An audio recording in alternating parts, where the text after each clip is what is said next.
ان شادیوں کا کیا فائدہ جو قرض لے کر کی گئی ہو، بیٹی بدا کرنے کے بعد بھی بستر کانٹوں کی سیج بن گیا ہو؟ کون کہتا ہے کہ یہ شادی شریعت کے مطابق اچھی تھی؟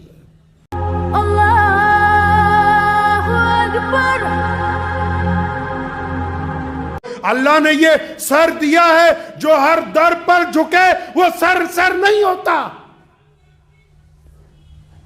جو ہر در پر سر جھک جائے وہ سر نہیں ہے. اس کو جسم کے سر کے اوپر اسی لیے لگایا گیا کہ اللہ نے اس کو عزت والا بنایا ہے، عظمت والا بنایا ہے. جوتی 1 کروڑ کی بھی پہن لی جائے تو پیر میں ہی ہوگی. سر پر اگر 1 میٹر کپڑا سادہ بھی باندھ لیا جائے تو وہ تاج کہلاتا ہے، وہ پگڑی کہلاتی ہے. اتنا سستا سمجھا جس کو ذرا سی مصیبت آئی کہ چلیں چند لوگوں سے مانگنے چلتے ہیں، چلو چند لوگوں کے آگے ہاتھ پھیلا دیتے ہیں. یہ معمولی چیز ہے جو اللہ نے تمہیں عطا فرما دی، جس کو عزت نفس کہتے ہیں. اپنی عزت نفس کا خیال رکھیں، اپنے ساتھ سمجھوتا کرنا سیکھو، لوگوں کے ساتھ نہیں. اپنے پیٹ کے ساتھ روزہ رکھنا سیکھو، لوگوں سے ادھار مال لے کے قورمہ بریانی کھانے کا کوئی فائدہ نہیں ہونے والا ہے. جو بات غیرت کے اندر ہے، جو مزہ زندگی کا، چھوٹا کاروبار کر لیجئے.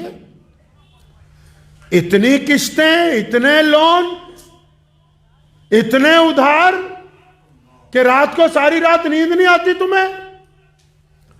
ان شادیوں کا کیا فائدہ جو قرض لے کر کی گئی ہو، بیٹی بدا کرنے کے بعد بھی بستر کانٹوں کی سیج بن گیا ہو؟ کون کہتا ہے کہ یہ شادی شریعت کے مطابق اچھی تھی؟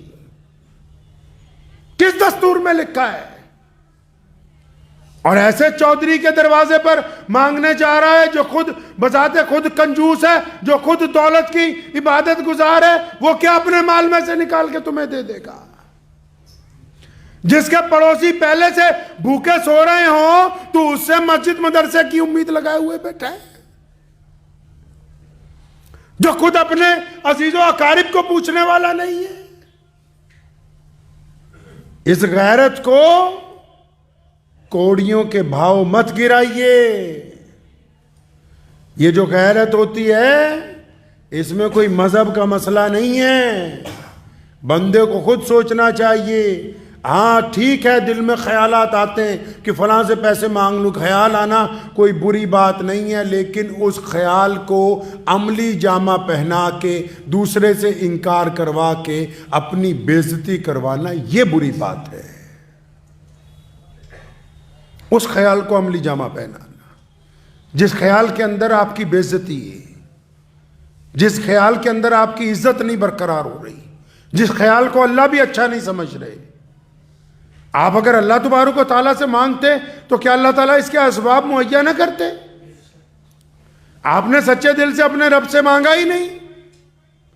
بہت مشہور امام صاحب کا واقعہ ہے. شاگرد نے کہا کہ حضرت روزانہ دریا پار کرتا ہوں، پیسے لگتے ہیں کشتی کے. فرمایا بسم اللہ پڑھا کر دریا پار. ایک دن خود جانا تھا تو ڈوب گئے. شاگرد کہتا رہا بسم اللہ پڑھے، میں بھی چلا جاتا ہوں، لیکن یقین نہیں تھا.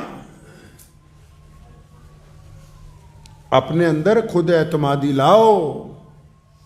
ایک سستا سا موبائل آپ کو فائدہ دے سکتا ہے اس مہنگی چیز سے جس کی قسط آپ کو نہ دی نہ جائے اور بعد میں سرے بازار کوئی آپ کے ہاتھ سے اس گاڑی کو، اس چیز کو چھین کے لے جائے. اس بے عزتی سے اچھا ہے کہ آپ اپنی غیرت میں اپنے جسم کے بادشاہ بن کے زندگی گزاریں. اس ادھار کے مال سے بہت اچھا ہے، اس ادھار کی روٹی سے بہت اچھا ہے کہ ہم ایک وقت فاقہ کر کے گزار لیں.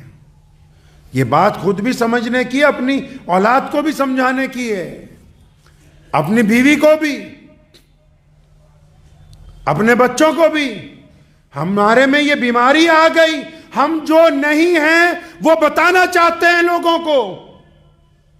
جو ہم نہیں ہیں ہم ثابت کرنا چاہتے ہیں ہم بہت بڑے رئیس ہیں جی، ہم بہت بڑے چودھری ہیں جی، ہم بہت بڑے مال دولت والے ہیں جی، ہم بہت اعلیٰ کپڑے پہنتے ہیں جی، ہم تو بہت بڑے شو روموں میں جاتے ہیں جی، ہم بہت اعلیٰ ترین ہوٹلوں میں. ہم جو نہیں ہیں ہم وہ جتانا چاہتے ہیں لوگوں کو، اور اس جتانے کے چکر میں صبح سے لے کے شام تک جھوٹ بھی بول رہے ہیں، پریشان بھی ہو رہے ہیں، ادھار بھی اٹھا رہے ہیں، قرض بھی اٹھا رہے ہیں، اور پھر اکیلے میں زیادہ سے زیادہ پریشان بھی ہو رہے ہیں، بس اس چکر میں جو ہم نہیں ہیں وہ ہم اپنے آپ کو بنانا چاہتے ہیں.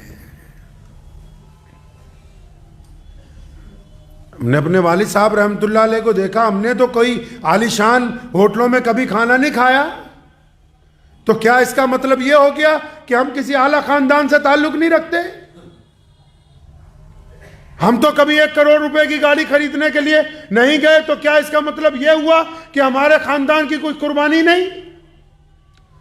یہ غیرت ان کروڑوں لوگوں سے اچھی ہے جو رئیس زادوں کے اور حکومتوں کے تلوے چاٹتے ہیں، ان کروڑوں لوگوں سے یہ زیادہ مہنگی ہے جو ہر ایک بندے کے بس کی بات نہیں ہے. غیرت مند بنیے، اپنی غیرت آپ کے اپنے ہاتھ میں. علامہ اقبال رحمت اللہ علیہ کا واقعہ آپ حضرات کو کئی بار سنایا، پھر سنتے جائیں جاتے جاتے. ان کا بیٹا بیرسٹر بن رہا تھا، لندن میں پڑھتا تھا. اس نے باپ کو چٹھی لکھی، ہر مہینے پیسے بھیجتے تھے اپنے بچے کو خرچے کے لیے. تو بیٹے نے چٹھی لکھی علامہ اقبال رحمت اللہ علیہ کو کہ ابو جی پیسے ختم ہو گئے، فلاں آدمی لندن شہر میں جو رہتا ہے آپ کا بہت جگری یار ہے، آپ اگر اجازت دیں اس سے 500 پاؤنڈ 100 پاؤنڈ ادھار لے لیتا ہوں، جب آپ پیسے بھیجیں گے تو میں اس کو واپس کر دوں گا. علامہ نے چٹھی کا جواب نہیں لکھا، پوری نظم لکھ کے بھیج دی اور فرمایا میرے بیٹے خود ہی نہ بیچ غریبی میں نام پیدا کر. ٹھیک ہے واپس کر دو گے، لیکن ساری زندگی وہ یہ تو کہے گا نا کہ اقبال کے بیٹے کو ہم نے ادھار دیا تھا. ٹھیک ہے واپس کر دو گے، ایک بات تو تیار ہو گئی نا کہ ہمارا قرض دار رہا ہے. تو یہ جو 10 دن کے لیے تم آسانی پیدا کرنا چاہتے ہو، وہ 10 دن خود صبر سے کیوں نہیں گزار سکتے؟ وہ 10 دن شکر سے کیوں نہیں گزار سکتے؟ وہ 10 دن اطمینان سے کیوں نہیں گزار سکتے؟ ان 10 دنوں میں اپنے رب کو مدد کے لیے کیوں نہیں پکار سکتے؟ اور اگر تم پکارو تو اللہ تعالیٰ اس سے بہتر راستہ تمہیں عطا کر دے. 99 حصے اللہ تعالیٰ نے روزی کے رکھے کاروبار میں، 99 حصے. آج تو اچھے لوگ چند علماء کو چھوڑ کے اچھے لوگ سرمایہ داروں کی چمچا گیریاں کرتے پھر رہے ہیں.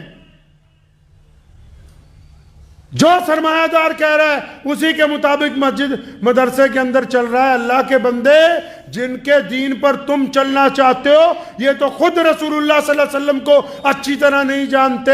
اگر ان کی پیروی کرو گے دولت مند لوگوں کی، خود بھی خسارے میں چلے جاؤ گے، یہ بھی خسارے کے اندر چلے جائیں گے.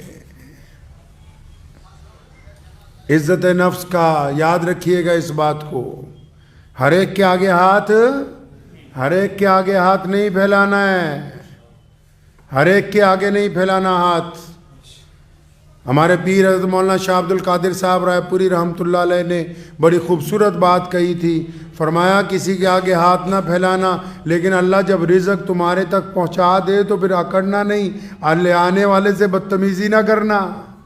مطلب اب اگر کبھی کوئی یار، کبھی دوست، کبھی کوئی جاننے والا، کوئی نہ جاننے والا، کوئی ایسا بندہ جو یہ سمجھ جائے کہ تم واقعی ضرورت مند ہو، وہ کبھی چھپ کے آئے، کبھی گلے مل کے تمہاری جیب میں کچھ رقم ڈال دے تو پھر اس سے بدتمیزی اس سے مت کرنا جن کو اللہ تم تک بھیج دے. لیکن خود نہیں کسی کے آگے جانا، خود اللہ ہی سے مانگنا ہے. اور پھر اللہ سے صرف مانگنا ہی نہیں ہے، کوشش کرنی ہے. جب آپ کوشش کے لیے نکلیں گے نا اللہ کی مدد کے ساتھ، تو پھر اللہ تبارک و تعالیٰ ایسے اسباب پیدا کر دیں گے کہ آپ کی ایک کوشش جو ہے وہ 10 بن کر آپ کے ساتھ چل پڑے گی. آپ 1 روپیہ کمانے نکلیں گے، اللہ کریم 1000 عطا کر دیں گے، بشرط یہ ہے کہ آپ نکلیں، ہاتھ پہ ہاتھ دھر کے نہیں بیٹھے، اس امید پر نہیں کہ بس ابھی یہاں کوئی آ جائے. نہیں، اللہ سے دعا کیجئے اور پھر رزق کو تلاش کیجئے، اللہ تعالیٰ آپ کو عطا کریں گے۔ بس اس تلاش کے دوران اس بات کا خیال رکھنا ہے کہ ہم نے اپنے رب سے امیدیں وابستہ رکھنی ہے، لوگوں سے کوئی امید نہیں لگانی، کیونکہ لوگ امید کو توڑ دیتے ہیں۔ وآخر دعوانا الحمدللہ رب العالمین۔